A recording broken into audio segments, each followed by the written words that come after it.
You ask Tiger to solve. This deals with linear equations with one unknown. The final result is x equals 15. Let's solve it step by step. Swap sides. Group all constants on the right side of the equation. Add 7 to both sides.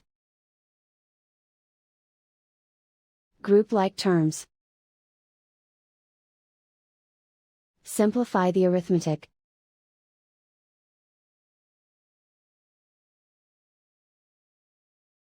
Isolate the x. Multiply both sides by 15.